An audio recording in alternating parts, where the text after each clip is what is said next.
Saramago é 100, um olhar sobre seus romances pela voz de Raul de Oliveira. Salve, salve, salve! 19º e último episódio no ar.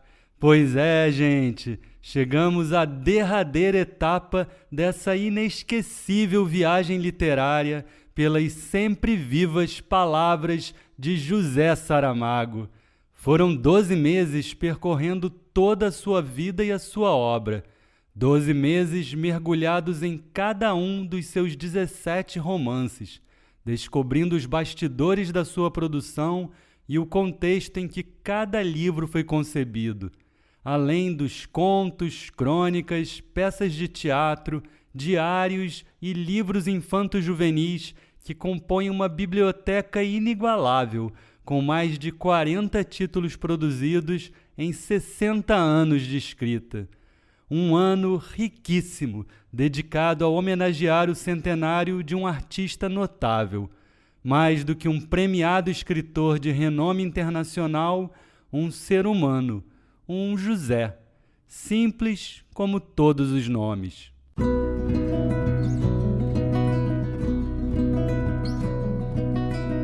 No episódio passado, testemunhamos alguns dos mais cruéis e violentos capítulos bíblicos, na companhia de um indignado e corajoso Caim, condenado a ver o que não deveria ser visto, condenado a reparar.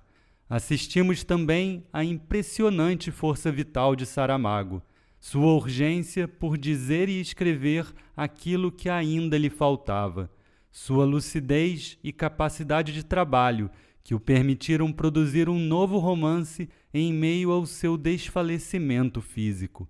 Para ele, viver era assim, contar os dias pelos dedos e encontrar a mão cheia. Nas cerimônias de lançamento de Caim, em Lisboa, Madrid e Lanzarote, Saramago surpreendeu mais uma vez. Com aquela mesma paixão que acompanha as grandes criações, contou que já estava trabalhando em outro livro, desviando os holofotes do filho de Adão e Eva para o novo projeto que iniciava. Aos 86 anos, Saramago seguia partilhando planos, sonhos e inquietações. Que os leitores aguardassem. Pela sua vontade, teríamos mais um livro, seu 18º romance. Alabardas, alabardas, espingardas, espingardas.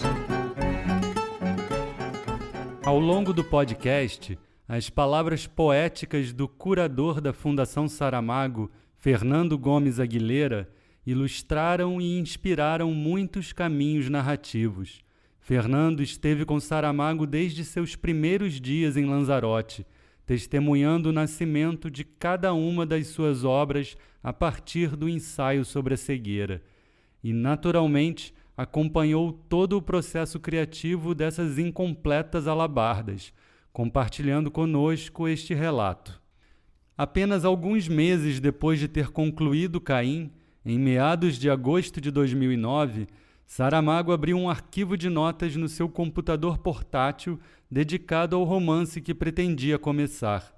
Há algum tempo que uma velha ideia procurava acomodação narrativa, e naqueles dias tinha encontrado aquilo que desencadearia o episódio que poderia dar-lhe corpo. É possível, quem sabe, que talvez possa escrever outro livro, refletia ele ao começar as suas anotações. Desde que em 2006, quando as pequenas memórias estavam em gestação, a doença se instalara na rotina da sua vida, que os dias urgiam. O pulso da sua literatura acelerava-se contra a morte.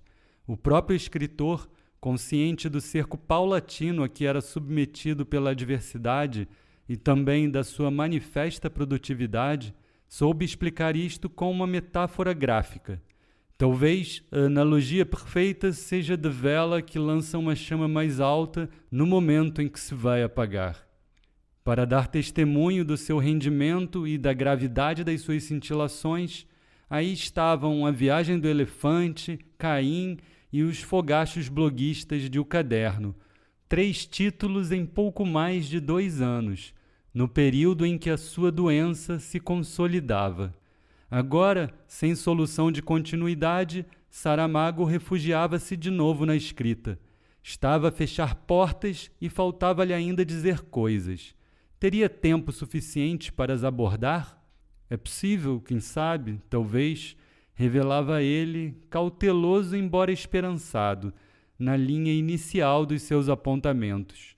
A ideia germinal remontava a uma velha interrogação que não deixou de lhe causar inquietação, o motivo pelo qual não se conhecem greves na indústria de armamento. Uma pergunta original, inusitada. Mais tarde, associou a essa matriz um acontecimento de que teve conhecimento e lhe causou forte impressão. Durante a Guerra Civil Espanhola, uma bomba lançada contra as tropas da Frente Popular na Extremadura não tinha explodido devido a um ato de sabotagem. No seu interior escondia-se um papel com um curto aviso redigido em português: "Esta bomba não rebentará."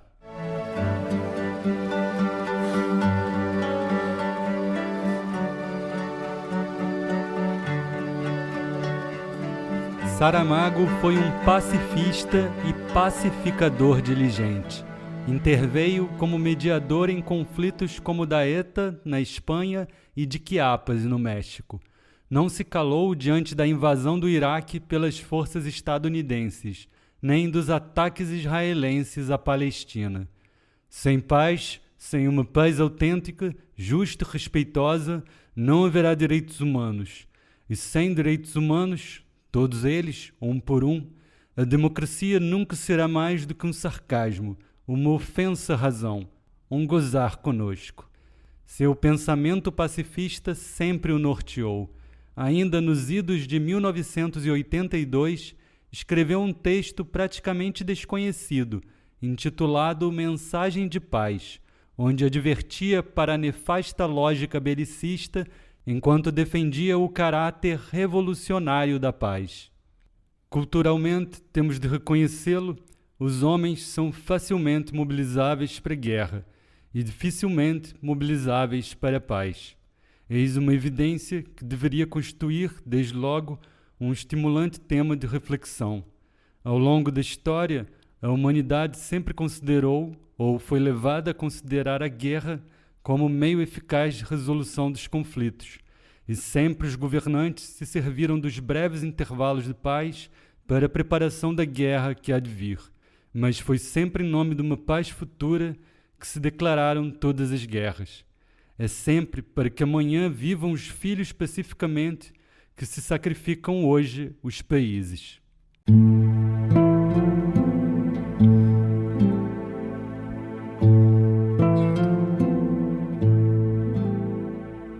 Já é hora de que as razões da força deixem de prevalecer sobre a força da razão.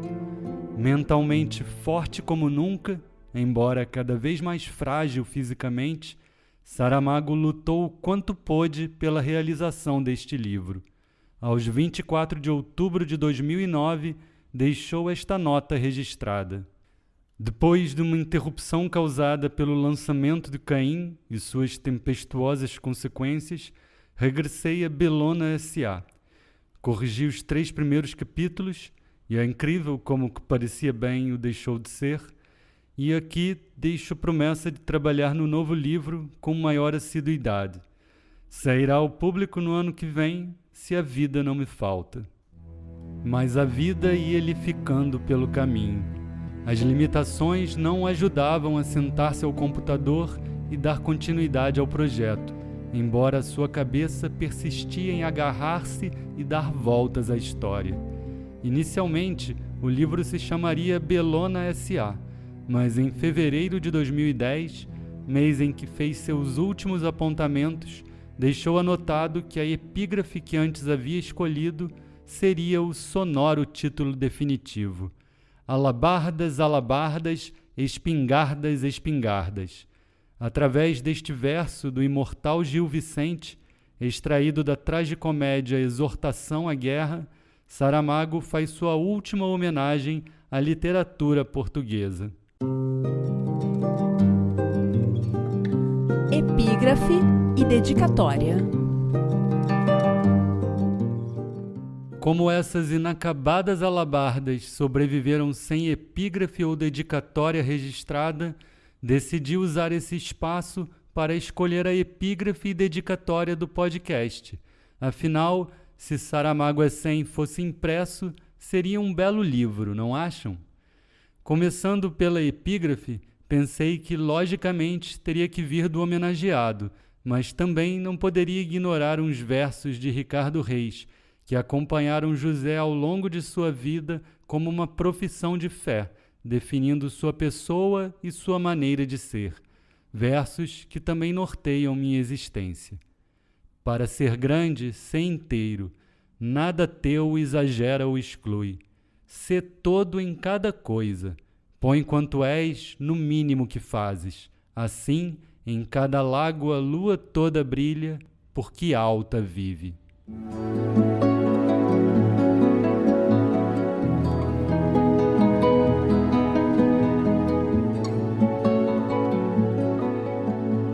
A segunda epígrafe poderia então abrir o segundo volume do podcast.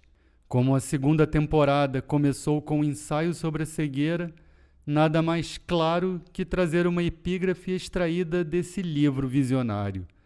Dentro de nós há uma coisa que não tem nome. Essa coisa é o que somos.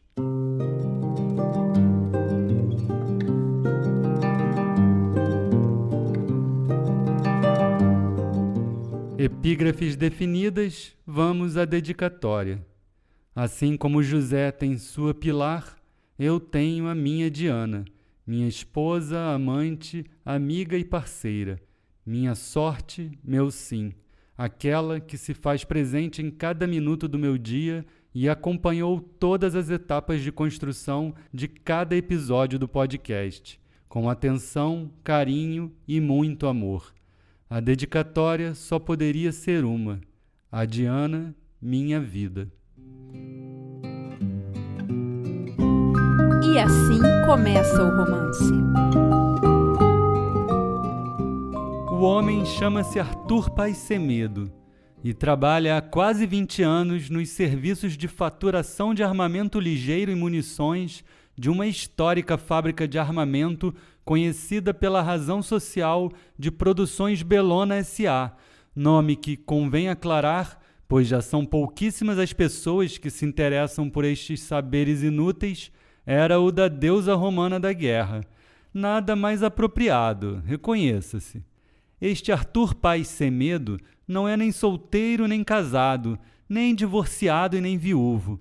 Está simplesmente separado da mulher, não porque ele assim o tivesse querido, mas por decisão dela, que, sendo militante pacifista convicta, acabou por não suportar mais tempo ver-se ligada pelos laços da obrigada convivência doméstica e do dever conjugal a um faturador de uma empresa produtora de armas. Questão de coerência, simplesmente.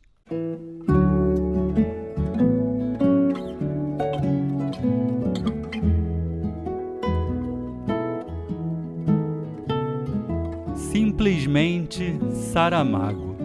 Coerente até o fim, José nos apresenta sua última grande personagem feminina, Felícia, uma nova Blimunda da paz, vigorosa, perspicaz e humana, destinada a proferir as últimas palavras do romance, um sonoro e ético vai à merda, dirigido ao seu cinzento e corruptível marido, como vemos nos apontamentos do escritor.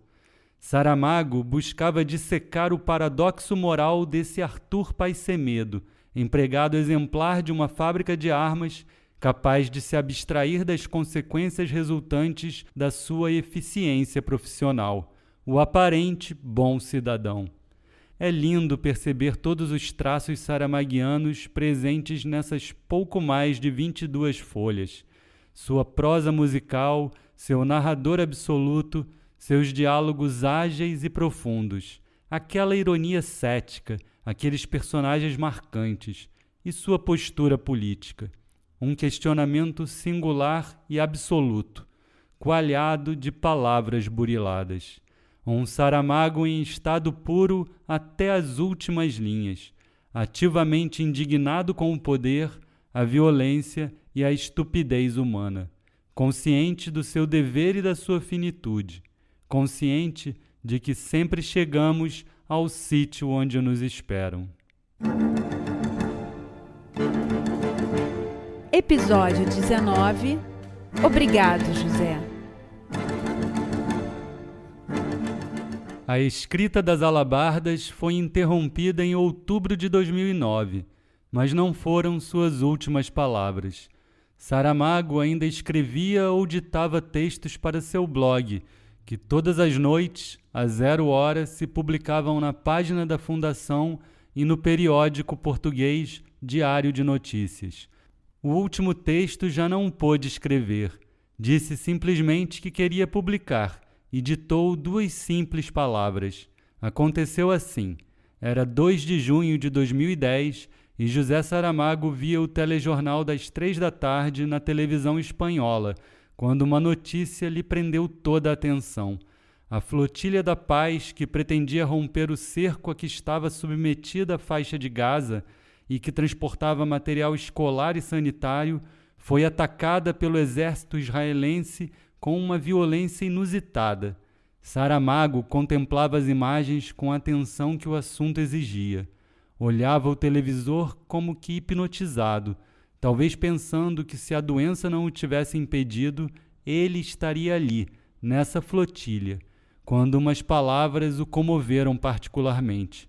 Eram estas: entre os membros da Flotilha da Paz encontrava-se o escritor sueco Henning Mankell. Rapidamente, José Saramago pediu que se abrisse seu blog, porque queria escrever. Ditou: "Obrigado, Mankell." Nada mais. Essa tarde, José Saramago sentiu não poder fazer nada, nem pelos mortos do ataque, nem pelos palestinos que sofriam o bloqueio, embora o gesto solidário de um companheiro de letras a bordo dessa flotilha de paz justificasse sua ausência. Obrigado, Mankell. Essas 2 palavras são a última entrada em seu blog, a última coisa que escreveu ou ditou em sua vida. José Saramago morreu 16 dias depois.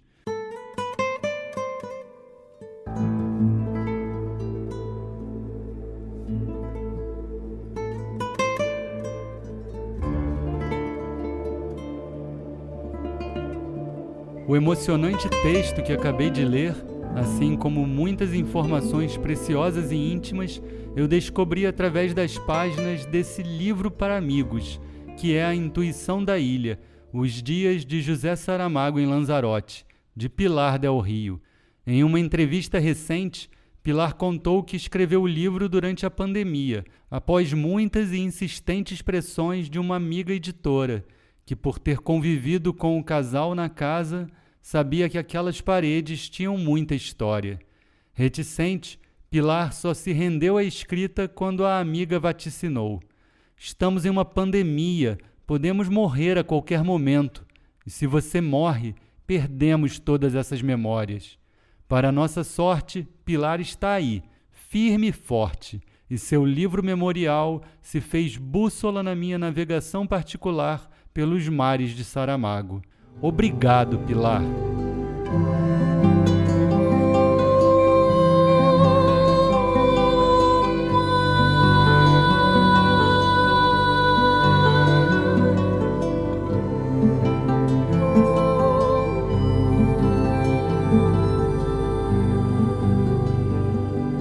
Saramago nos deixou em uma sexta-feira, 18 de junho de 2010, aos 87 anos, em sua ilha de Lanzarote. A partir daqui, abro aspas para as palavras de Pilar. O dia não nasceu para que a morte nele se instalasse, mas a morte chegou. Fê-lo sem sobressaltar nem provocar dor, com a estranha serenidade dos momentos que se seguem uns aos outros. Assim foi. Um momento antes estava, depois já não. Apenas ficava no ambiente um sentimento de gratidão. A vida esteve bem, que essa percepção predomine. José Saramago foi generoso com a vida.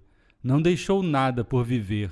foi sempre consciente de que viver é um dom que há que aproveitar, e talvez por isso a vida o tenha abraçado e, quando teve de entregá-lo, o fez com amor. Não houve tragédia na casa no dia 18 de junho de 2010.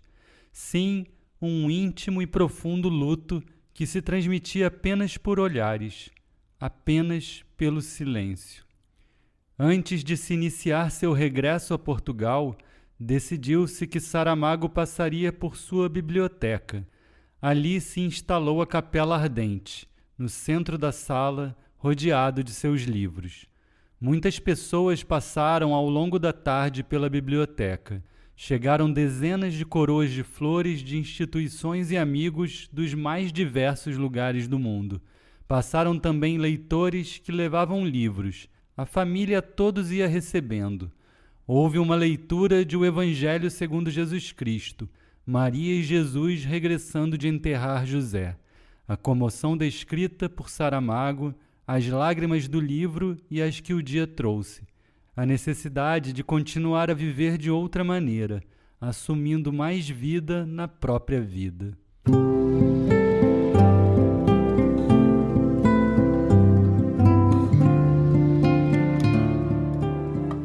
No dia seguinte, seu corpo foi recebido no aeroporto de Lisboa com as maiores honras e pelas mais altas autoridades do Estado. Pelas ruas havia uma profusão de cartazes com uma foto e uma legenda: Obrigado, José Saramago.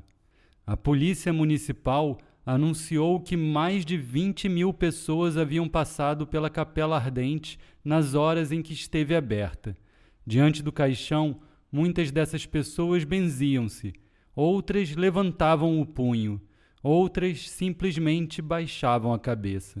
Alguém, de repente, levantou um livro e, a partir desse momento, as pessoas que passavam diante do corpo de Saramago levantavam livros, que tanto poderiam ser seus como de outros autores.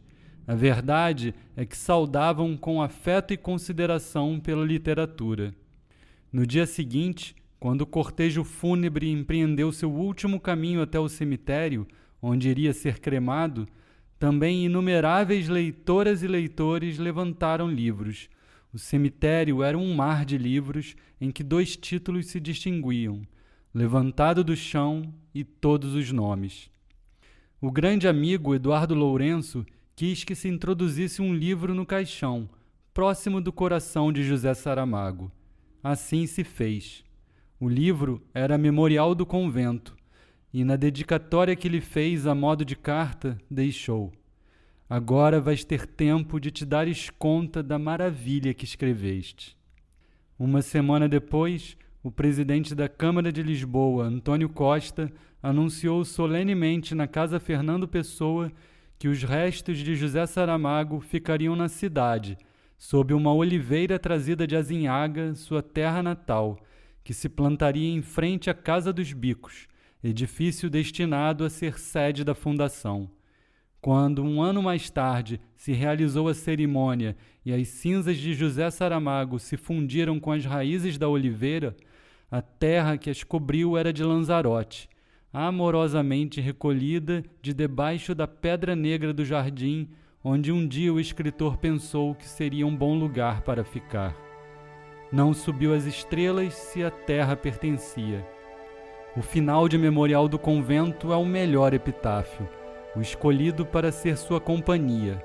Seu nome, 2 datas, 1922 e 2010, e essa frase é toda a literatura escrita nesse lugar. Mas não é toda a literatura. Diariamente passam leitoras e leitores que, à sombra da oliveira, juntam a palavra necessária para fazer da mais estrita humildade o lugar mais perfeito do mundo.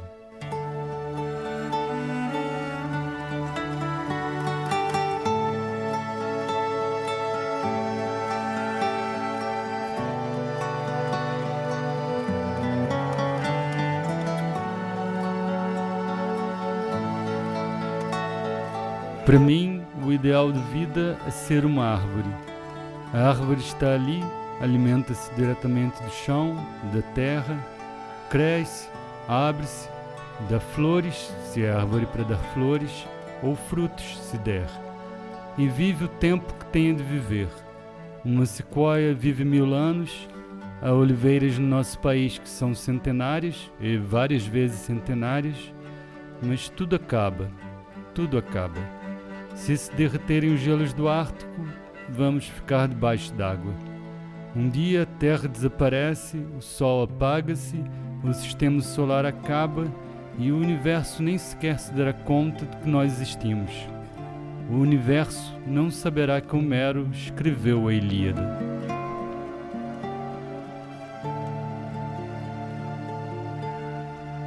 Meu caro José, não sei se concordo com você. Pode até ser que o universo não saiba quem escreveu a Ilíada ou o Levantado do Chão, mas nós sabemos, nós, seus leitores, sabemos quem foi José Saramago e o mantemos presente através das nossas leituras e releituras. Ler Saramago é viver, reler Saramago é saber-se vivo.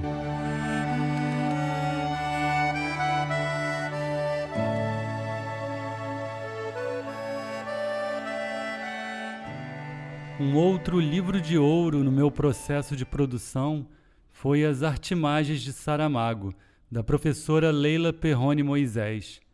As leituras de Leila abriram todos os horizontes possíveis para decifrar essa esfinge portuguesa que é Saramago. Dessas artes mágicas, transcrevi inúmeras passagens ao longo do podcast, e certamente não vou me furtar a essa última leitura, quando Leila assim introduz seu livro. Esta coletânea é uma pequena homenagem a José Saramago no centenário de seu nascimento, uma coletânea de admiração e de afeto. Admiração pelo escritor, afeto pela pessoa. Saramago dizia que dentro de seus livros ia um homem, e isso era verdade.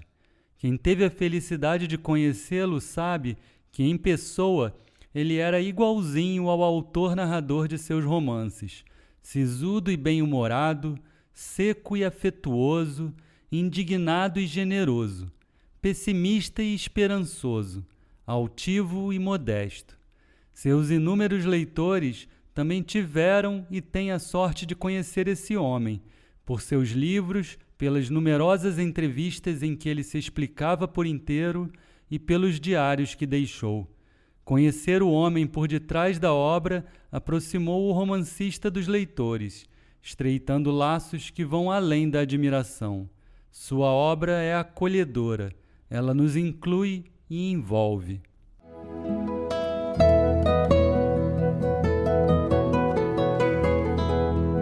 Certamente, Leila, mas como você disse, não apenas sua obra. José, ele mesmo, nos inclui e nos envolve.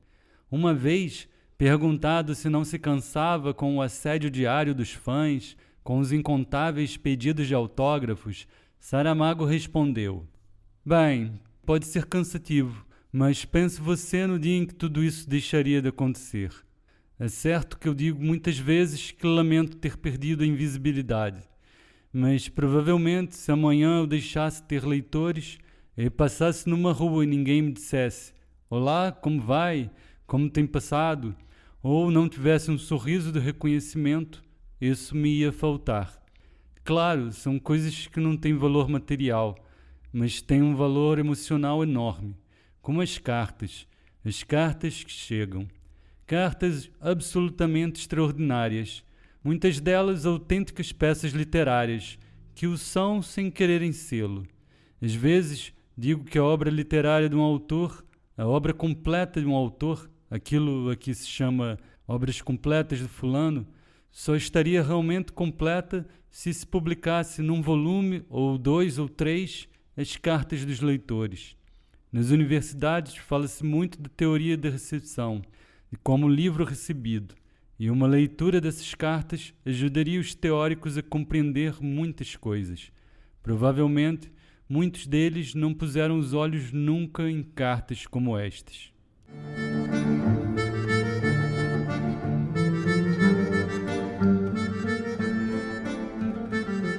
Saramago usou seus cadernos de Lanzarote para muitas vezes transcrever cartas recebidas, tanto as positivas quanto as negativas. Em 18 de maio de 93, ainda curando as feridas abertas pela violenta censura ao seu evangelho, recebeu uma comovedora carta de uma venezuelana que assim dizia: "Obrigada pelo pão das suas palavras. Acabo de terminar seu evangelho, que apesar de ser segundo Jesus Cristo, prefiro chamar-lhe segundo José." Como, com quais palavras, uma mulher leitora de toda a sua obra traduzida pode tentar agradecer-lhe cada uma das suas palavras? Seria como agradecer o doce mel às abelhas, e o azeite, e o vinho, e as estrelas. Impossível. Suas palavras são um presente, nos preenchem de vida. Ignoro se o seu cansaço terá uma recompensa, mas, citando o Evangelho, "E esta lua, como um pão feito de luz, fica para sempre." Nada é para sempre, dizemos, mas há momentos que parecem ficar suspensos, pairando sobre o fluir inexorável do tempo. Esta carta, estes dizeres, esta recompensa. Ouvindo isto, põe-me a imaginar o que mais gostaria de fazer nesta altura da vida. Simplesmente descubro que seria perfeito poder reunir em um só lugar, sem diferença de países, de raças, de credos e línguas, todos quantos me leem, e passar o resto dos meus dias a conversar com eles. E seriam precisos muitos e muitos dias, em um lugar imenso, talvez maior que um estádio olímpico, só assim para comportar tantos leitores apaixonados, oriundos dos 4 cantos desse vasto mundo. Seria como uma torre de Babel invertida, onde todos os idiomas do planeta convergiriam para uma única língua universal, a literatura.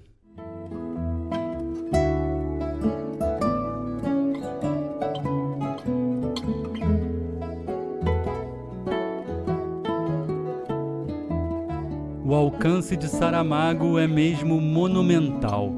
Hoje, sua obra está editada em 61 países, da Albânia à Índia, do Vietnã a Cuba, de Moçambique ao Azerbaijão. As traduções totalizam 51 idiomas, tão diversos quanto persa, malaio, italiano, japonês, grego ou hebraico. Desde aquele 18 de junho de 2010, quando José não subiu às estrelas, muito se fez e se publicou sobre a sua obra. Biografias várias, dezenas de dissertações e teses sobre seus livros, artigos e ensaios múltiplos, incontáveis colóquios e simpósios internacionais, cursos e cátedras, releituras para teatro, cinema, exposições e balés. Obras inéditas também ganharam vida, como os romances Claraboia e Alabardas, além do seu último caderno de Lanzarote, o Caderno do Ano do Nobel, até então perdido no disco rígido de um antigo computador de Saramago. Outros 3 livros lindamente ilustrados, destinados ao público infanto-juvenil, também foram lançados após sua morte. O Silêncio das Águas traz uma recordação da infância publicada originalmente em As Pequenas Memórias, e o livro de contos A Bagagem do Viajante rendeu mais 2 belos exemplares para os miúdos e seus pais. O Lagarto, com incríveis xilogravuras de J. Borges, e o bem recente, já premiado, Uma Luz Inesperada, de 2022. O escritor que dizia não saber escrever para as crianças deve estar comovido com essas novidades. Afinal, só precisamos nos deixar levar pela criança que fomos.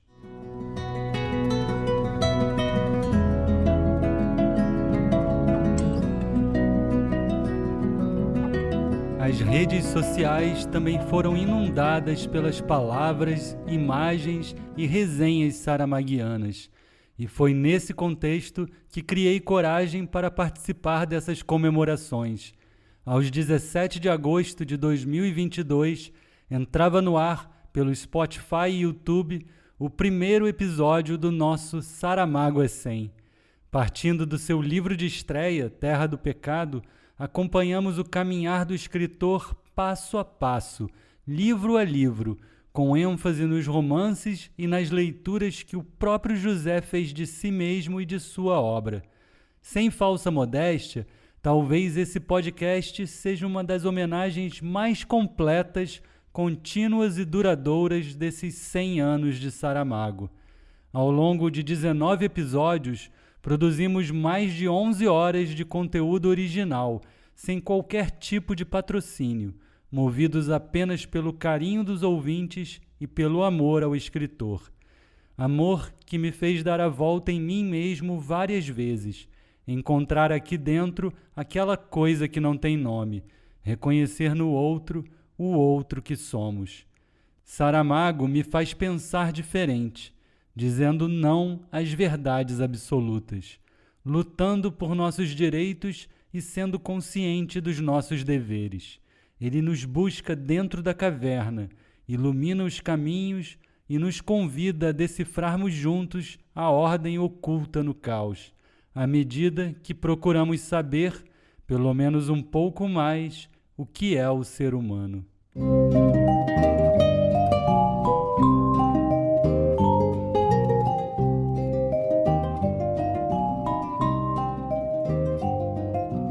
Em suas memórias, Pilar lembrou um episódio lindo, passado numa feira do livro de Lisboa, quando uma jovem lhe contou que seu sonho seria levar uma ânfora, qual Blimunda, e ir pedindo tempo às pessoas com quem se cruzava.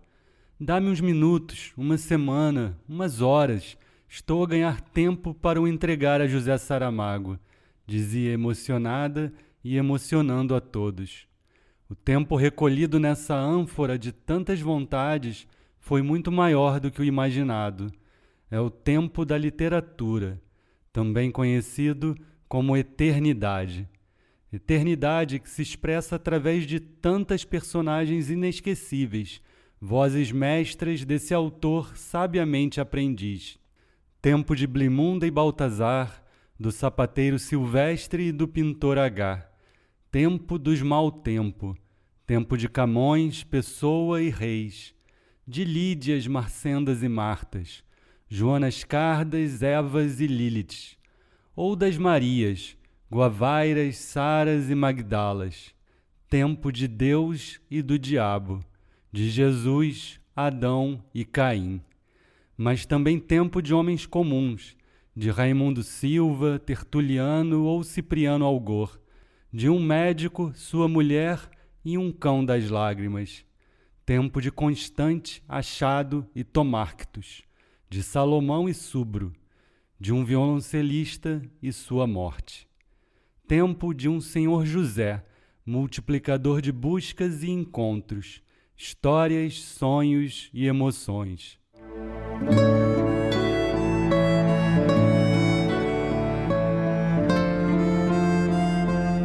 Como vocês devem estar percebendo, estou aqui tentando enganar o tempo, esticá-lo, pausá-lo, mas tudo tem um fim e está chegando o momento de colocar um ponto final no nosso podcast.